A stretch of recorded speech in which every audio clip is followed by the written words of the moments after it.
Part 1. The Beginning of a Shattered Tranquility. On December 28, 1987, the quiet town of Russellville, Arkansas, woke up like any other winter morning. The streets were peaceful, with residents still immersed in the Christmas spirit, reflected in luminous decorations that brought joy even to the cold and gray days. Christmas had been celebrated with the usual mix of tradition and warmth, and the town was preparing to welcome the new year.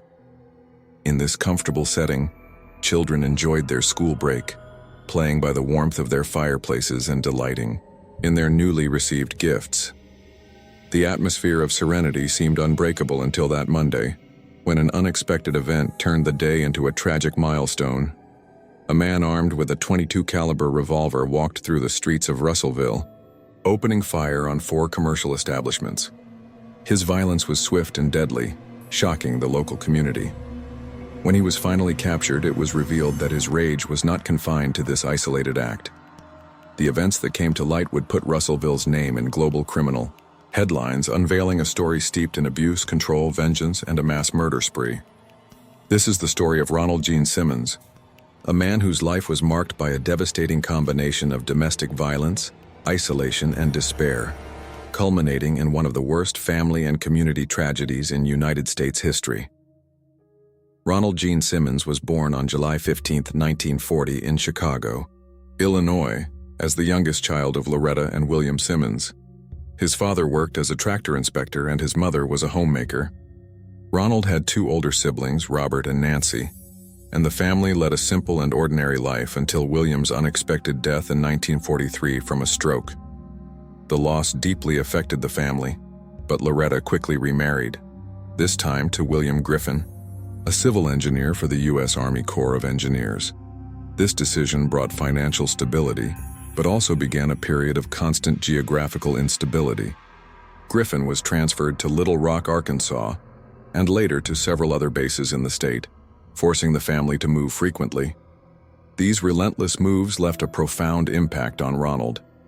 He became the new kid in every school and neighborhood, gaining a reputation as a troublemaker and a bully. Instead of developing social skills, he reacted with aggression, establishing a behavioral pattern that would follow him throughout his life. At 16, Ronald was expelled from multiple schools due to his problematic behavior. Unable to manage his discipline issues, his parents decided to enroll him in a military school, hoping that its rigid structure could transform him. Surprisingly, Ronald adapted well to military discipline.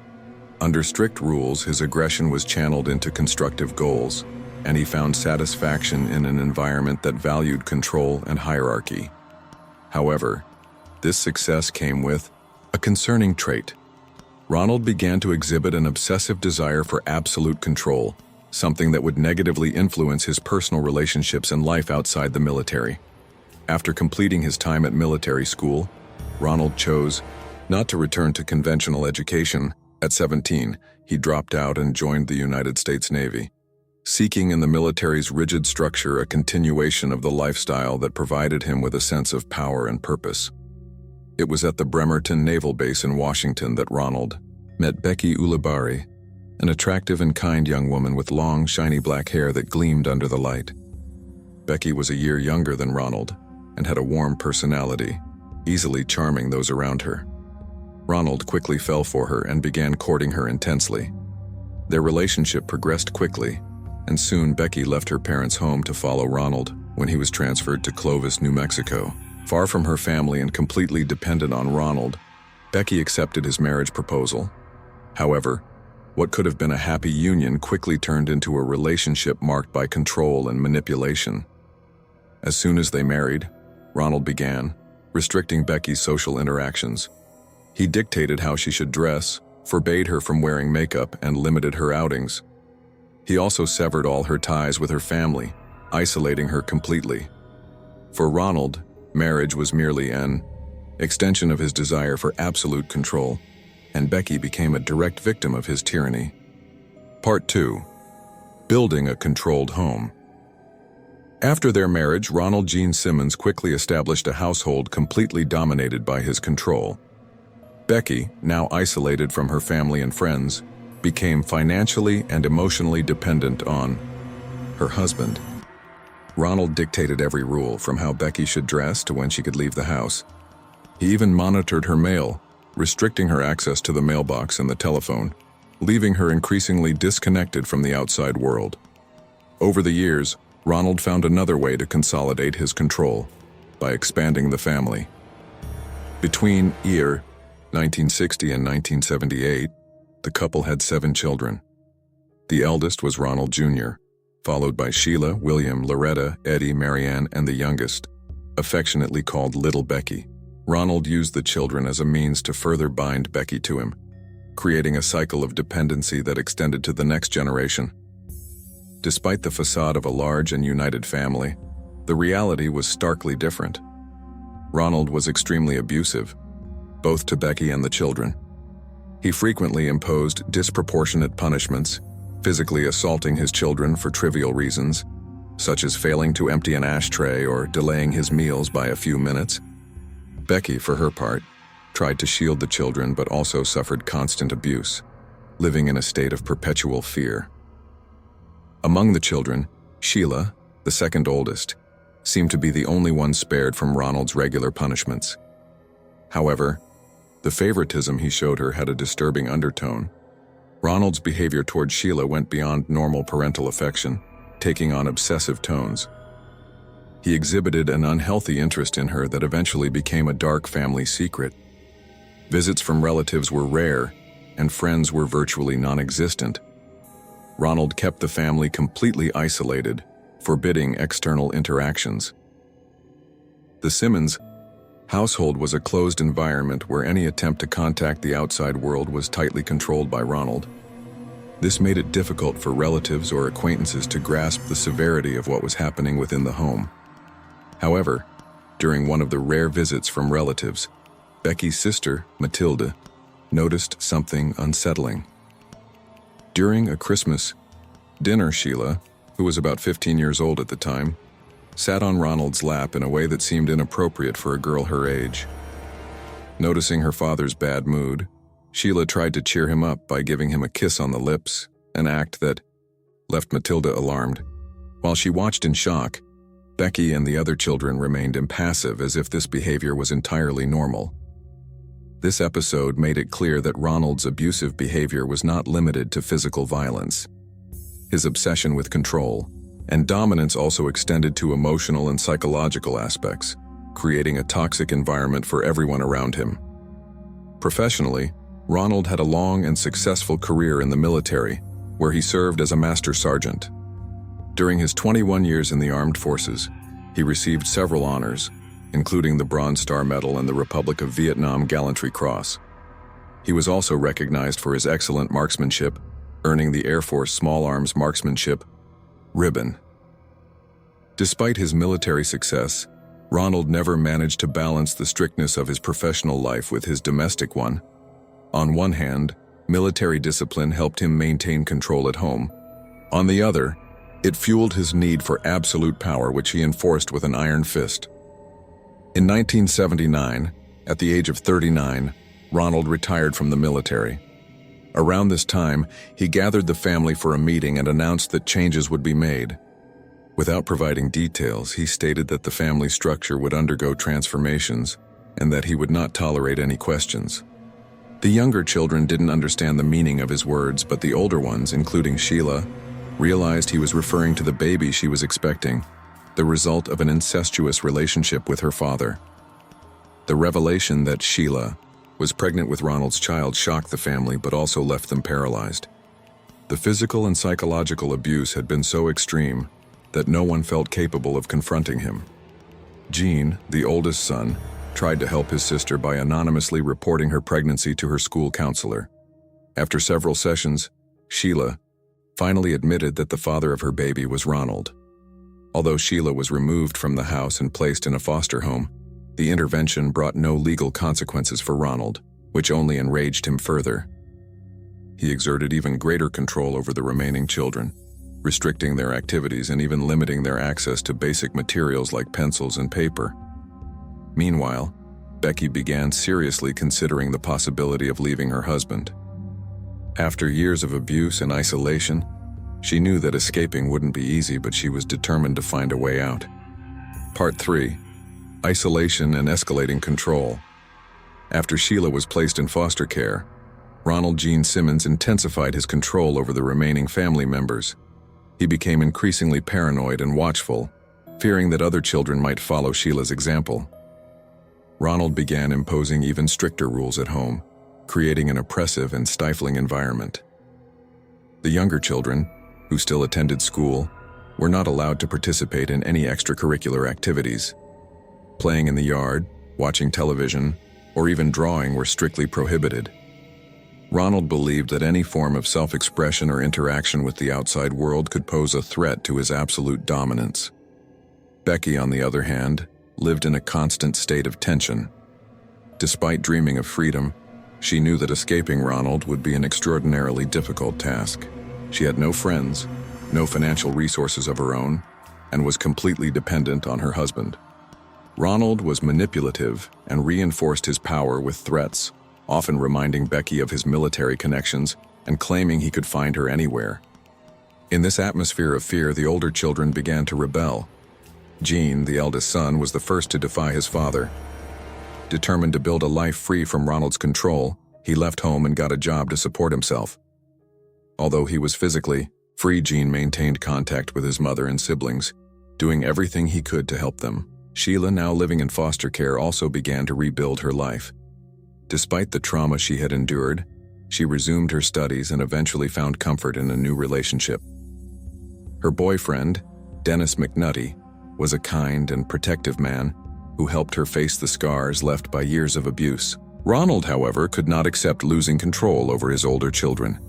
He viewed Gene and Sheila's departures as personal betrayals and became even more oppressive toward the children who remained at home.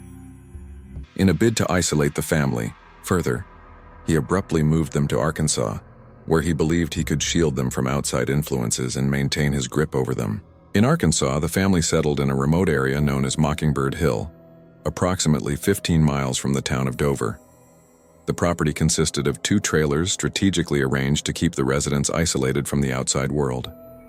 Without electricity, potable water, or basic sanitation, life on the property was extremely precarious. Ronald divided the 2 trailers according to his own distorted logic. Sheila and her baby, Sylvia, lived in one trailer, while Becky and the younger children lived in the other. Ronald positioned himself between the 2 trailers, moving back and forth as if he were overseeing a small community under his strict rules. To make matters worse, the location of the property intensified the family's isolation. The access road was long, winding, and often impassable during winter. Without a telephone or mail service, the family relied entirely on Ronald for any communication with the outside world. He was the only one with the means to leave the property, thanks to his truck equipped to handle the rugged terrain. Even in this tightly controlled environment, the older children continued to try to support Becky. Gene, for instance, opened a P.O. box so his mother could send and receive mail without Ronald knowing. He also visited the family when possible, navigating the challenging terrain and the risks of being caught by his father. Meanwhile, Ronald began to show even greater signs of instability.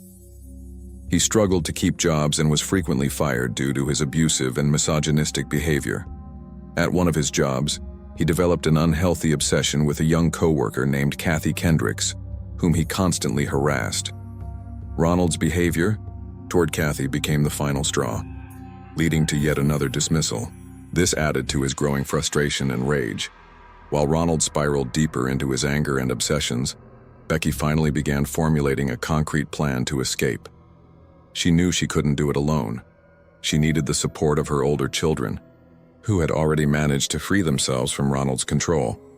Becky started writing letters to Gene and other close relatives, expressing her desire to leave her husband. She understood the risks of her plan, but was determined to face her fears to protect herself and her younger children still trapped under Ronald's tyranny. The atmosphere at Mockingbird Hill grew increasingly tense.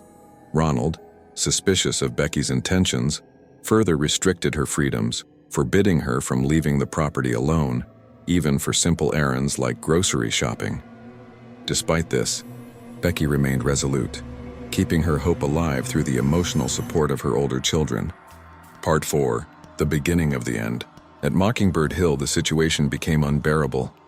Ronald Gene Simmons's control over his family was absolute, but the emotional and psychological toll was evident. Becky continued to secretly plan her escape, fueled by the hope that, with the help of her older children, she could free herself from the oppression. Gene, now married and with his own family, maintained discreet contact with Becky and his younger siblings. He often met with them during planned visits to deliver letters and supplies that could help his mother endure. Sheila, on the other hand, was married to Dennis McNutty and had found a safe haven in her new life, far from her father's grasp. Meanwhile, Ronald accumulated frustrations in his professional life. After being fired from several jobs due to harassment and inappropriate behavior, he managed to secure a temporary position at a law office. However, his obsessive behavior caused problems, once again. He began stalking and harassing a young receptionist named Kathy Kendricks, who was the same age as Sheila. Ronald's obsession with Kathy was so intense that he became a relentless pursuer, instilling discomfort and fear. The situation reached its peak when Kathy reported Ronald to her boss, leading to his dismissal. This loss only fueled Ronald's anger, as he already felt rejected by his own family and defeated professionally. His mental instability worsened, and he began planning retaliation against everyone he believed had contributed to his failures. Becky, meanwhile, was more determined than ever to leave Mockingbird Hill. She started sending letters to her sister Matilda and other relatives, asking for help. In her messages, Becky described the nightmare she was living and the challenges of escaping, given her complete dependence on Ronald. Despite her fears, she made it clear that she didn't want to spend the rest of her life with him and needed a chance to start over. In the letters, Becky mentioned her older children's plans to help her leave. She believed that Jean, Sheila, and William could provide financial and emotional support, enabling her to leave Ronald and rebuild her life. However, she also expressed concern for her younger children, who were still too dependent and vulnerable to handle such a drastic change. As Becky planned her escape, Ronald grew increasingly suspicious.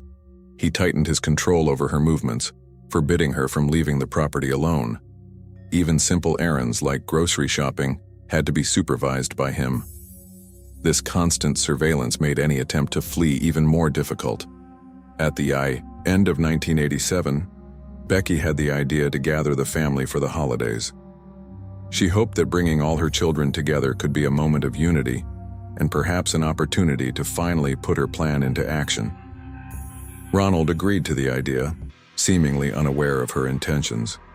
The weeks leading up to Christmas were marked by growing tension. Ronald, now working only part-time at a convenience store, was more irritable than ever. He spent long hours alone, brooding over his frustrations and nurturing thoughts of vengeance. On December 21st, after a day at work, Ronald resigned from his position at the convenience store. Instead of going home, he drove to a Walmart, where he purchased a rifle and ammunition. He had made a grim decision to turn the holiday season into a tragedy. The following morning, Ronald began preparing for his actions. He tied the family dog to its kennel in the yard, ensuring that the animal wouldn't interfere.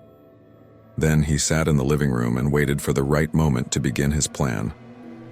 The first to arrive was Jean, who had arranged to pick up his 3-year-old daughter Barbara, who had been spending a few days with her grandparents. As soon as Jean entered the house, Ronald attacked him with a crowbar, beating him to death. Becky, hearing the sounds of the struggle, ran into the hallway but was quickly intercepted by her husband, who beat her and then shot her. Barbara, frightened by the noise, began to cry. Ronald, indifferent, left his granddaughter in her crib while he dragged the bodies of Jean and Becky to a septic tank in the yard. After hiding the bodies, he returned to the house and continued his routine as if nothing had happened. Part 5. The Family Massacre. After killing Jean and Becky, Ronald Gene Simmons continued executing his grim plan with chilling calm. In the afternoon, he waited for his younger children, who had spent the day at school, to return home. When they arrived, Ronald was in the yard, acting cordial and smiling. He told them that their mother had prepared a Christmas surprise for them, and that they needed to enter the trailer where they slept to receive it, but only one at a time. 17-year-old Loretta was the first to accompany her father. Ronald led her to a rainwater barrel located at the back of the property. Unsuspecting, she allowed him to guide her until he suddenly grabbed her head and submerged it in the water. He held her down, struggling with her until she drowned. Once the deed was done, Ronald dragged his daughter's body to the septic tank, where he had already placed the bodies of Jean, Becky, and Barbara. He meticulously repeated the process with the other younger children. Eddie, 14 years old, was next, followed by 11-year-old Marianne, and finally little Becky, just 8 years old. Each child was lured with the promise of a special surprise, only to be brutally murdered by their own father. After completing the massacre of the children still living at home, Ronald poured kerosene over their bodies and covered the septic tank with a tarp and barbed wire to ensure that animals would not disturb the site. He then returned to the main trailer, where he spent the rest of the day watching television and drinking beer as if nothing had happened. In the days that followed, Ronald remained on the property, completely disregarding the atrocities he had committed. He continued his routine of sleeping, eating, and watching TV while the bodies of his family members lay buried in the yard. The cold detachment with which he handled the situation demonstrated his complete lack of remorse or empathy. December 26, the terror resumed. Around midday, Billy, another of Ronald's sons, arrived with his wife Renata and their 20-month-old son Trey. They had come to spend the day with the family, as previously arranged with Becky before Christmas. When Ronald heard the sound of their car pulling up, he prepared himself with his rifle, determined to continue his killing spree. As Billy entered the house, Ronald shot him in the chest. The bullet pierced Billy's heart, killing him almost instantly. Renata, hearing the gunshot, ran to help her husband, but Ronald also shot her, hitting her in the head and killing her immediately. Terrified and crying, little Trey was the next target.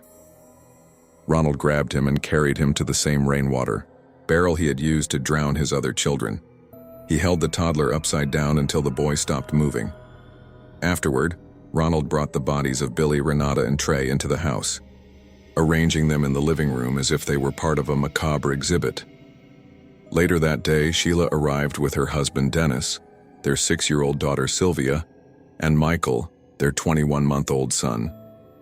Upon seeing their father, Sheila and Dennis immediately sensed that something was wrong, but they didn't have time to react. Ronald shot Dennis the moment he stepped into the house. He then turned the gun on Sheila, accusing her of destroying the family and betraying him. Ronald fired several shots at her, ensuring that she was dead. Michael was killed by suffocation just like Trey. Sylvia, in a desperate attempt to wake Dennis, was caught by Ronald and strangled. After completing the massacre, Ronald placed Sheila's body on the dining table and covered it with a Christmas tablecloth Becky had sewn, creating a grotesque parody of a holiday feast. He left the remaining bodies scattered in the living room as though they were decorations. Over the next several days, Ronald continued living in the house as if nothing had happened. He superficially cleaned some of the bloodstains but left the bodies untouched. For 3 nights and 4 days he ate, slept, and watched TV surrounded by the corpses of his family, acting as though the situation were entirely normal. Part 6. The beginning of the community murder spree. On the morning of December 28, 1987, after spending days living among the bodies of his family, Ronald Gene Simmons decided to continue his grim plan.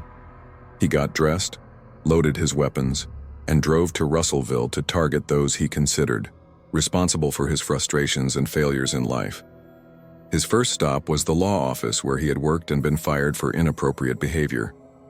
Ronald wore a straw cowboy hat that partially concealed his face. He calmly entered the building, carrying a rifle. His intent was clear and deadly. As soon as he entered the reception area, Ronald encountered Kathy Kendricks, the young receptionist with whom he had developed an unhealthy obsession.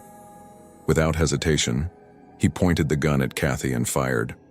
The shot struck her head, killing her instantly. The attack was so swift that by the time others in the office heard the gunshot and ran to the reception area, Ronald was already leaving the building. His next stop was Taylor Oil Company, where he had also worked briefly. Ronald swapped his cowboy hat for a baseball cap to change his appearance. As soon as he entered the establishment, he began firing at everyone in sight. The first victim was J.D. Chaffin, a truck driver and volunteer firefighter who happened to be at the location. Chaffin was killed instantly. Next, Ronald fired twice, at the company owner, Russell Taylor, severely wounding him. Despite his injuries, Taylor survived thanks to the quick response of paramedics. Julie Money, an accountant working at Taylor Oil Company, was in the office at the time. When she heard the gunshots, she initially thought they were fireworks. Upon realizing they were gunshots, she tried to hide, but Ronald found her and fired at her. Luckily, the bullet only grazed her head. Julie played dead, which caused Ronald to leave the scene without verifying if she was still alive.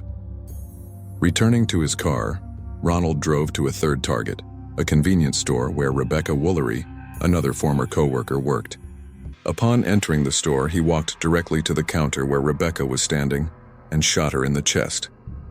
Miraculously, Rebecca survived, though she was critically injured. Bill Mason, another employee at the store, was stocking shelves when he heard the gunshots. He began throwing soda cans at Ronald, forcing him to retreat and leave the store before causing further harm. Despite these attacks, Ronald was not yet satisfied. He drove to the Woodline Motor Freight office, a tractor company where he had worked at one point. There, he walked through the corridors until he found Joyce Butts, his former supervisor, with whom he had had several disputes. Ronald shot Joyce twice, hitting her in the head and chest. Miraculously, Joyce survived her injuries after undergoing emergency surgery. Believing he had killed Joyce, Ronald continued walking through the building until he encountered Vicki Jackson, another employee of the company. When she saw him, Vicki thought she would be the next victim. However, Ronald made an unexpected move. He placed his weapons on a table, sat down, and lit a cigarette. With unsettling calm, Ronald told Vicki that he had already done what he needed to do and had no intention of hurting anyone else. He asked her to call the police and waited patiently for the officers to arrive and arrest him. When the police arrived, Ronald surrendered without resistance. He was taken to the Pope County Sheriff's Office, where he remained silent during the initial interrogations. Ronald showed no remorse for the murders, refusing to explain his motivations or cooperate with the investigations. Part 7. Discoveries and Trial. While Ronald Gene Simmons was in custody, police began uncovering the full extent of his crimes. Initially, they believed the man had only committed the murders in Russellville. However, as their investigation deepened, they discovered the horrors he had left behind at Mockingbird Hill. Officers who arrived at the property were met with a scene of absolute terror. Inside the main trailer, they found the bodies of Sheila, Dennis, Sylvia, and Michael arranged grotesquely in the living room. Sheila's body, in particular, was placed on the dining table covered with a Christmas tablecloth. The other bodies were lined up as if part of a macabre display. The investigation led them to the septic tank in the yard. Upon excavating it, they found the bodies of Becky, Jean, Barbara, and the 4 youngest children, all stacked and doused with kerosene. The stench was overwhelming, and the scene revealed the level of planning and coldness Ronald exhibited in carrying out the murders. As details of the killings emerged, the story shocked the small town of Russellville and garnered national attention. The public was horrified by the scale of the violence, especially because it had been perpetrated by a man against his own family. Ronald was formally charged with 16 murders, 14 family members, and 2 victims in the community. During the trial, his cold and detached demeanor surprised both his lawyers and the jury. He refused to cooperate with his defense, ignoring the public defenders assigned to represent him. Ronald made it clear that he wanted to be convicted and executed as quickly as possible. The prosecution built its case based on the evidence found at the property and the testimony of the few surviving witnesses. Since Ronald provided no explanation or defense, prosecutors had to interpret his actions and present theories about his motivations. Prosecutors argued that the murders resulted from years of pent-up frustration, combined with a violent and controlling personality. Ronald had lost control over parts of his family. with older children leaving home and Becky finally planning to escape. This, compounded by professional rejections and his loss of status, appeared to have triggered his spree of violence. Throughout the trial, Ronald remained emotionless, showing no remorse for his crimes. He rejected the idea of appealing or seeking any form of mitigation for his sentence. When questioned about his actions, he simply nodded or shook his head to confirm or deny, without providing details.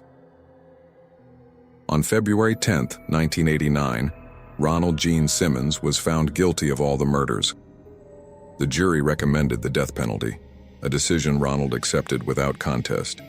He even instructed his lawyers not to file appeals on his behalf, stating that he wanted his execution to take place as soon as possible. On May 31, 1990, then Arkansas, Governor Bill Clinton signed Ronald's execution order. His sentence was scheduled for June 25th of the same year, making it one of the fastest cases in U.S. history where the death penalty was carried out after conviction. In the days leading up to his execution, Ronald refused all visitors. He rejected lawyers, clergy members, and even potential sympathizers who tried to intervene in his case. His only preparation was for his final meal, which consisted of filet mignon, rolls, tomato slices, raw onions, a banana, and a 7-Up soda. Part 8. The End of Ronald Gene Simmons. On June 25, 1990, Ronald Gene Simmons was executed by lethal injection at the Cummins prison in Arkansas. He maintained his cold and distant demeanor until the very end, refusing any interaction with legal staff or religious representatives. His execution was quick and without incident, taking only 17 minutes to complete. No one came to claim Ronald's body. He was buried in a pauper's grave in Star City, Arkansas, far from his family and victims. With his death, one of the most horrific and dark chapters in American criminal history came to an end. The case of Ronald Gene Simmons left a legacy of horror and reflection. It revealed how absolute control, isolation, and abuse can lead to irreparable tragedies. This story is not just about one man's actions, but also about the system's failure to identify and intervene in cases of prolonged abuse. Although the case has concluded, it remains a powerful reminder of the importance of supporting victims of domestic violence and never ignoring signs of abuse. In moments like these, it's crucial to remember that community solidarity and support can mean the difference between life and death. Now we want to hear your thoughts. What did you think of this story? Leave your comments below, share your reflections, and help spread this message of awareness. If you enjoyed this content and want to follow more stories like this, don't forget to like the video, subscribe to the channel, and turn on notifications to stay updated. Your engagement is essential for us to continue bringing impactful stories like this one. See you next time.